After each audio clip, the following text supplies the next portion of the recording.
ไปดูความเคลื่อนไหวระหว่างทางด้านอิสราเอลกับทางด้านปาเลสไตน์กันบ้างนะครับคุณผู้ชมครับล่าสุดนั้นมีความเคลื่อนไหวจากกูสตาโวเปโตรประธานาธิบดีของโคลัมเบียนะครับได้ออกมาเรียกร้องให้ศาลอาญาระหว่างประเทศหรือว่า ICC และคณะมนตรีความมั่นคงแห่งสหประชาชาติดำเนินการเพื่อขัดขวางอิสราเอลจากการฆ่าล้างเผ่าพันธุ์ประชาชนชาวปาเลสไตน์ในเมืองราฟาของฉนวนกาซานะครั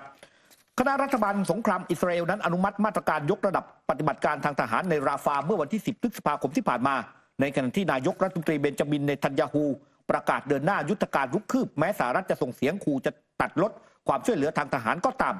มทางด้านกุสตาโวเปโตรนั้นบอกว่าเนทันยาฮูเนี่ยจะไม่หยุดฆ่าล้างเผ่าพันธุ์นั่นก็หมายความว่าจำเป็นต้องมีการออกหมายจับระหว่างประเทศจากศาลอาญาระหว่างประเทศนอกจากนี้ผู้นำโคลัมเบียชี้แนะไปยังคณะมนตรีความมั่นคงแห่งสหประชาชาติว่าควรพิจารณาจัดตั้งกองกำลังสันติภาพในดินแดนกาซาก่อนหน้านี้เมื่อช่วงต้นเดือนทางด้านเปโตรเนี่ยกล่าวเนื่องในวันแรงงานของกรุงโบโกตาประกาศตัดความสัมพันธ์ทางการทูตกับผู้นำของอิสราเอลว่าเป็นการฆ่าล้างเผ่าพันธุ์แสดงความเป็นหนึ่งน้ำเดียวใจกันกับชาวปาเลสไตน์ซึ่งมีเด็กๆจำนวนมากนั้นต้องเสียชีวิตและพิการจากเหตุการณ์ระเบิดนะครับ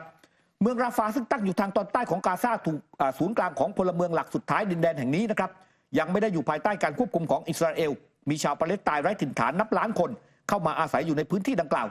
วก่อนหน้านี้อิสราเอลนั้นเปิดฉากทิ้งบอมเนี่ยถล่มส่งทหารและส่งรถถังเข้าไปยังเขตต่างๆทางตะวันออกของเมืองแห่งนี้ในสิ่งที่เรียกว่าปฏิบัติการอย่างจำกัดมีการเปิดฉากลุกรานดังกล่าวแม้สื่อมวลชนหลายแห่งรายงานเมื่อเดือนที่ผ่านมาว่าศาลอาญาระหว่างประเทศอาจจะตั้งข้อหาของเนทันยาฮูและเจ้าหน้าที่ระดับสูงอื่นๆหลายคนด้วยความผิดฐานก่ออาชญากรรมสงครามแต่มีการรายงานข่าวนะครับว่าเนทันยาฮูนั้นก็ขอให้ประธานาธิบดีโจไบเดนผู้นำสหรัฐนั้นเนี่ยหยุดศาลอาญาระหว่างประเทศไม่ให้ทำแบบนั้นในขณะที่สสของสหรัฐหลายคนนั้นเนี่ยครับก็ออกมากล่าวเตือนศาลอาญาระหว่างประเทศเกี่ยวกับผลตอบสนองหากว่าพวกเขาเนี่ยนะครับได้มีการดำเนินการออกหมายจับเจ้าหน้าที่ของอิสราเอล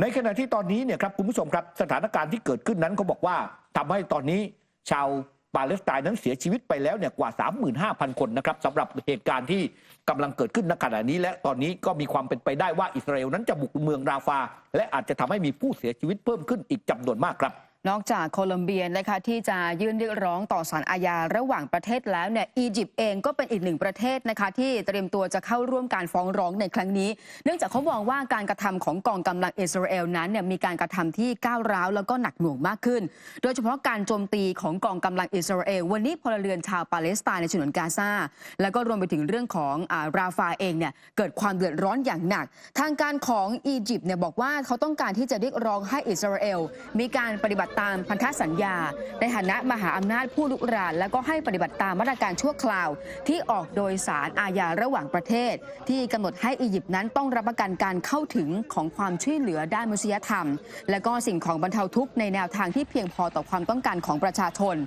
นอกจากนี้นะคะอียิปต์ยังต้องการให้กองกำลังอิสราเอลเนี่ยอย่าได้ก่อการล่วงละเมิดใดๆต่อประชาชนชาวปาเลสไตน์เพราะหลังจากที่กระทรวงการต่างประเทศอียิปต์ออกแถลงการณ์ทำให้อดีตผู้อำนวยการประจำกระทรวงกิจการต่างประเทศอิสราเอลอย่างอารอนอิเลลเนี่ยออกมาพูดถึงเรื่องของความเคลื่อนไหวตรงนี้แล้วก็มองว่าการที่อียิปต์เนี่ยออกมาความเคลื่อนไหวไม่ว่าจะเป็นการเตรียมตัวในการยื่นคำร้องหรือว่าฟ้องร้องกับศาลอาญาระหว่างประเทศนั้นก่อให้เกิดความเสียหายทางการทูตเพราะวันนี้อียิปต์เนี่ยทางการของอิสราเอลเนี่ยเขามองว่าเป็นจุดยืนในตะวันออกกลางเป็นการเชื่อมโยงทั้งตะวันออกกลางแล้วก็แอฟริกาเหนือรวมไปถึงการที่อียิปต์นั้นเข้าร่วมกับแอฟริกาใต้ทำให้เรื่องของความสัมพันธ์ทางการทูตนั้นเกิดความตึงเครียดแล้วก็เกิดปัญหาเกิดขึ้นนะคะแม้ว่าก่อนหน้านี้หลายคนกังวลใจเรื่องของจุดผ่านแดนราฟาแล้วก็ทำให้กองกำลังอิสราเอลนั้นบุกเข้าไปเนี่ยวันนี้เองยังไม่สามารถหาทางในการพูดคุยกันได้ค่ะในขณะที่ประชุมใหญ่สมัชชาใหญ่แห่งสหประชาชาติหรือว่า UNGA นะครับได้มีการลงมติเสียงท่วมท้นเพิ่มสิทธิพิเศษให้แก่ปาเลสไตน์ในเวทีสหประชาชาติเมื่อวันที่10 พฤษภาคมที่ผ่านมานะครับกีลาส เออร์ดันเอกอัครราชทูตอิสราเอลประจำสหประชาชาติแสดงท่าทีไม่พอใจภายหลังโหวตซึ่งมีผลในเชิงสัญลักษณ์ขณะที่ริชาร์ด มันซูเอกอัครราชทูตปาเลสไตน์ประจำสหประชาชาติชี้ว่านี่คือการลงมติครั้งประวัติศาสตร์รัฐสมาชิกของสหประชาชาติจำนวน143ประเทศรวมถึงประเทศไทยนะครับได้ให้การรับรองมติดังกล่าวโดยมี9ประเทศคัดค้านและอีก25ประเทศงดออกเสียงมติดังกล่าวนั้นมีการระบุชัดเจนว่าปาเลสไตน์จะไม่สามารถถูกเลือกเข้าเป็นสมาชิกคณะมนตรีความมั่นคงแห่งสหประชาชาติหรือว่า UNSC หรือลงคะแนนโหวตในที่ประชุม UNGA ได้แต่ถ้าว่าจะมีสิทธิ์ยื่นข้อเสนอและแก้ไขข้อเสนอได้โดยตรงโดยไม่จำเป็นต้องผ่านการกระทำประเทศอื่นๆอย่างที่เคยเป็นอยู่ณขณะนี้ มตินี้ยังให้สิทธิ์แก่ผู้แทนปาเลสไตน์ในการนั่งอยู่ท่ามกลางรัฐสมาชิก UN โดยเรียงลำดับตามตัวอักษรด้วยริชาร์ด โกวานนักวิเคราะห์จาก International Crisis Group ชี้ว่าความเคลื่อนไหวของ UN ในครั้งนี้กำลังสร้างวงจรความล้มเหลวทางการทูตเพราะในขณะนี้ UNGA เรียกร้องซ้ำแล้วซ้ำเล่าให้ UNSC รับรองสมาชิกภาพรูปแบบเต็มรูปแบบแก่ปาเลสไตน์แต่ถูกสหรัฐใช้สิทธิ์วีโต้ตีตกทุกครั้งเหมือนเช่นกันในขณะที่โกวานระบุว่าผลโหวตในเชิงสัญลักษณ์นี้มีความสำคัญเพราะเป็นการส่งสัญญาณที่ชัดเจนไปยังสหรัฐและอิสราเอลว่าประชาคมโลกเล็งเห็นว่าถึงเวลาแล้วที่จะต้องผลักดันการก่อตั้งรัฐปาเลสไตน์อย่างจริงจังเสียที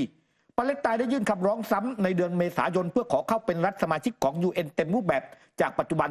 ที่มีฐานะเป็นเพียงรัฐผู้สังเกตการณ์ที่ไม่ใช่สมาชิกกระบวนการดังกล่าวจะสำเร็จได้ต้องได้รับไฟเขียวจากคณะมนตรีความมั่นคงของ UN รวมถึงได้รับเสียงสนับสนุนจากรัฐสมาชิกหรือว่า UNGA เนี่ยถึง2 ใน 3อย่างไรก็ตามสหรัฐซึ่งเป็น1 ใน 5สมาชิกถาวรของคณะมนตรีความมั่นคงและเป็นชาติพันธมิตรที่ใกล้ชิดที่สุดของอิสราเอลใช้สิทธิ์วีโต้ความพยายามของปาเลสไตน์เมื่อวันที่18 เมษายนที่ผ่านมาครับขณะเดียวกันนะคะณตอนนี้เองแม้ว่ากองกำลังอิสราเอลนั้นจะบุกเข้าไปในพื้นที่ของเมืองราฟาเนี่ยแต่ว่าถ้าเกิดไปดูอีกหนึ่งความเคลื่อนไหว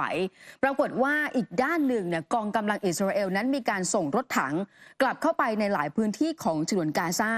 หนึ่งในนั้นก็คือค่ายผู้ลี้ภัยจาเบเลียนะคะซึ่งเป็นหนึ่งในค่ายผู้ลี้ภัยใหญ่ที่สุดจากทั้งหมด8 แห่งในฉนวนกาซาแล้วก็มีชาวปาเลสไตน์อาศัยอยู่กว่า 100,000 คนส่วนใหญ่เนี่ยเป็นลูกหลานของชาวปาเลสไตน์ที่เคยถูกขับออกจากเมืองแล้วก็หมู่บ้านที่กลายเป็นของอิสราเอลณตอนนี้กลายเป็นว่าตอนนี้ค่ะกองกำลังอิสราเอลนั้นเข้ากลับไปโจมตีที่ค่ายผู้ลี้ภัยจาเบเลียรวมไปถึงอีกหนึ่งพื้นที่ก็คือเขตอัลไซตุนทางตะวันออกของกาซาซิตี้ตรงบริเวณนั้นเองเนี่ยมีบ้านแล้วก็ตึกที่พักอาศัยถูกระเบิดทำลายอยู่หลายแห่งโฆษกกองกำลังอิสราเอลอย่างพลเรือเอกดาเนียล แฮงการีออกมาประกาศถึงประเด็นเรื่องนี้ว่าณวันนี้กองกำลังของอิสราเอลเนี่ยมีการปฏิบัติการในทุกภาคส่วนของฉนวนกาซาทั้งพื้นที่ที่ไม่เคยเข้าไปแล้วก็พื้นที่ที่เคยมีการปฏิบัติการแล้วไม่ว่าจะเป็นจาบาเลียอัลไซตุนแล้วก็มีการกวาดล้างกลุ่มติดอาวุธในเบลิตฮารีรวมไปถึงเบลิตฮาดุนด้วยนะคะขณะที่เบนฮัสปินโฆษกของคอลัมนิสต์ของอิสราเอลเนี่ยออกมาแสดงความคิดเห็นว่าวันนี้กองกำลังอิสราเอลเนี่ยต้องกลับเข้าไปอย่างจาบาเลียเนี่ยเป็นครั้งที่2อัลไซตุนเป็นครั้งที่3แล้วหลังจากนี้ไปเนี่ยเขาก็เชื่อว่ากองกำลังของอิสราเอลนั้นน่าจะหวนกลับไปที่ฉนวนกาซาอีกจนกว่าจะมีการกำจัดเรื่องของระบอบกลุ่มฮามาสได้ค่ะ